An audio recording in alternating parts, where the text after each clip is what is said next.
වැඩි වියටපත් වුණාට පස්සේ අර ඉස්සර අම්මලා රකින්නවනේ කෙල්ලෝ තනියෙන් යන්න දෙන්නේ නැහැ. දැන් අද කාලේ කෙල්ලෝ ඔහේ නැහනේ ඔහේ යනවා එනවනේ. මේ කෙල්ලට අර කළු කුමාර බැල්ම කෙනෙක් වැටිලා. ඇත්තටම එහෙම එකක් තියෙනවා. ඒ බැල්ම කෙල්ලෙකුට වැඩි වියටපත් වෙච්ච කෙල්ලෙකුට වැටුණාට පස්සේ නිතර තරහ යනවා. හැම වෙලාවෙම ඕතෑණි විදිහට බුදියාගෙන ඉන්නවා. මේ කෙල්ලටත් එහෙම වෙලා ඊට පස්සේ මේ කෙල්ලට දැනෙනවා අර කළු පාට ඡායාවක් වගේ ඇඟට එනවා. එතන මේ කළු කුමාරයා කියන එක කාම ප්‍රේතේ. නිකාය ගොඩක් ඉන්නවා දහස් ගණක් ඒ කට්ටිය ඉන්නවා. කෙල්ලන්ගේ ඇඟවල් වලින් සතුටු වෙනවා. හොයන්න බෑ නොපෙනෙන ඇඟවල් නේ. කාම ප්‍රේතේ. ඊට පස්සේ එයා ඇඟට ඇවිල්ලා දැන් මෙයාගේ ඇඟත් එක්ක ඉන්නවා. මෙයාට මේක වළක්වා ගන්න බෑ. මෙයා ඊට පස්සේ ඉතිවිසු ගාතාව සී කරන්න හදනවා කරගන්න බෑ. ඊට මෙයා ෆෝන් එකෙන් රතන සූත්‍රය දාලා අර ඇඟ බර වීගෙන වගේ නමුත් දානවා අර රතන සූත්‍රය. දානකොට මොකුත් නැහැ. ඊට පස්සේ මොකද උනේ දවසක් ආයේ එහෙම දා ගන්නත් බැරි වුණා. දැන් ඕන ඇඟට බරයි. දැන් ඉඳේ පෙරිලා ඉන්නවා. ඇඟ බරයි. කල්පාට ඡායාවක් වගේ එකක් ඇඟට බර වෙනවා දැක්කා.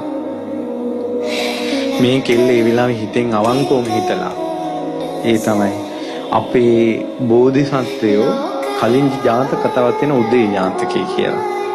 ඒ ජාතක කතාවේ තියෙන බෝධිසත්වයෝ යසෝදරාවයි එක ඇඳේ නිදාගෙන ඉන්න අවුරුදු 700 බ්‍රහ්මචාරී.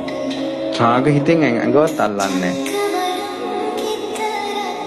බ්‍රහ්මචාරීව මහ බෝධිසත්වයෝ යසෝදරාවයි අවුරුදු 700ක් සසරේ බඹසර රැකපු බව සත්‍යයි සත්‍යයි සත්‍යයි මමත් බ්‍රහ්මචාරී ඒක සත්‍යයි ඒ සත්‍යානුභවයෙන් මේ වූදුර දුරු වේවා කියලා. ඒ කෙල්ලට දැනිලා පත්තරයක් අර ගිනි කුරක් ගැහුවට පස්සේ කොල කෑල්ලක් පිච්චෙන්නේ ඒ වගේ මුළු ඇඟ ඇතුලේ මොකද්ද පිච්චිලා වීසි වුණා දැනුණා. එදා ඉඳලා අද දක්වාම ඒ ප්‍රශ්නේ නැහැ. තොවිල් කළෙත් නැහැ දෙහි කැපුවෙත් නැහැ කොහොමද නැහැ. දැන් ওই ප්‍රශ්නේ ඒ කෙල්ල පිහිට ගත්තා. අරන් අනේ සංඝයා දේශ මහමෙවුනාවෙන් මේ ඇහෙන බණපදවල අපි මේ විදිහට පිහිට ගන්න ඔබ වහන්සේලාට පින් කියලා තමයි මේ ලියුමේ වෙලා තිබෙන්නේ. ඒ ලියුම මම අන් අයට තේරෙන්න දාන්න කිව්වා මහමෙන්ගෙට.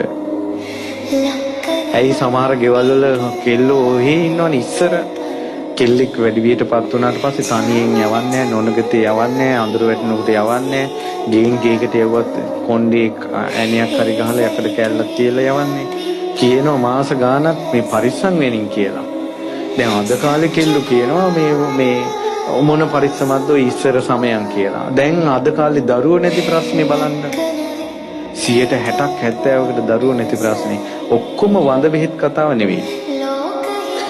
එකකට ඕක බලපානවා. ඒ ඇඟෙන් කාම සේවනය කරන්න මේ පෙරේතයා පුරුදු වුණාට පස්සේ ඒ බඩේ කලලේ කනවා එයා. දරු බීජ හැදෙන්න දෙන්නේ නැහැ. ඇයි යාට ඒක ඇඟත් එක්ක ඉන්න බැරි නිසා.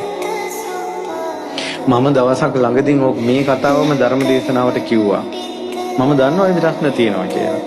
මම බණ කියලා ඉවරුණාට පස්සේ මෙන්න දෙතුන් දෙනා ඇවිල්ලා කෙල්ලෝ අම්මලත් එක්ක ඇවිල්ලා කියන ස්වාමීන් වහන්සේ මට මෙහෙම වුණා කියලා. අපිට කියන්න අවශ්‍ය නැහැ. අපිට ඕනත් නැහැ ওই කුණු කන්දා. නමුත් මේ කියන්නේ කාට හරි බේරෙන්න. පඬිතකමට කෙල්ලන්ගේ නැටිලි තිබ්බා වගේ නෙවෙයි. ජීවිතේට මෝන දෙනකොට මේ ප්‍රශ්නේ විසඳගන්න පිහිටක් තියෙන්න ඕන.